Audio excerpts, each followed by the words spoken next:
I'm Francisco Quintana. I'm a professor of neurology at Harvard Medical School, a member of here the Ann Romney Center for Neurologic Diseases.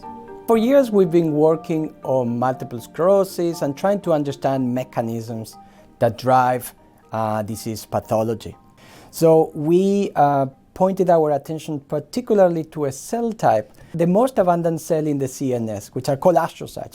Over the years, we actually found out that those cells contribute and drive disease pathology, and hence our goal has been or has turned into how can we stop those disease-promoting activities. And we started to identify to detect differences in gene expression in these astrocytes as mice got into a stage that resembled progressive MS. Then we started to develop new techniques actually to look into the question that, well, probably all astrocytes are not the same. They are good and bad subsets or clusters or populations of astrocytes. And we do know that communication, right, between different cell types controls basically the behavior of any tissue, of any organ.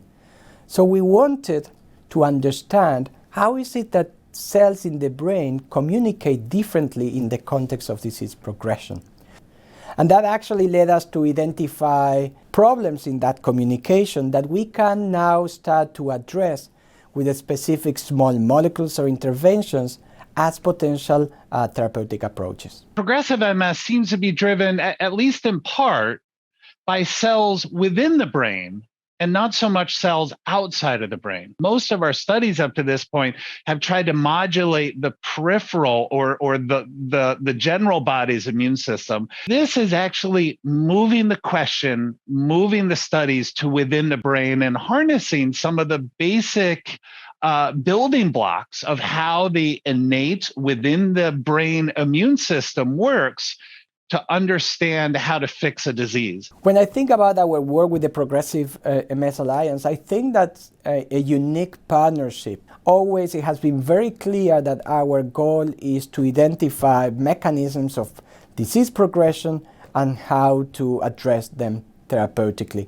And that is reflected in the advisors that have been brought to the table in order to really guide us towards the development of this project. The impact of global collaboration cannot be understated. It really is so powerful when the smartest scientists and the most passionate people from all around the world come together to focus on solving the challenges of people affected by progressive MS.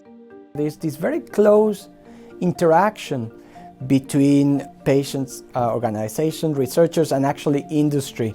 And that's important because that brings a complete different type of overview to what we do and a different type of focus in the sense of really trying to direct us towards what has the most chances, the highest chances of leading into new therapeutic approaches.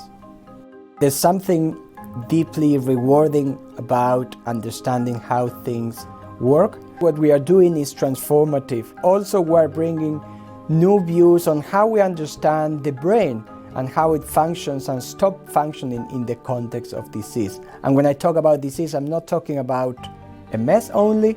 This has implications for other neurologic diseases.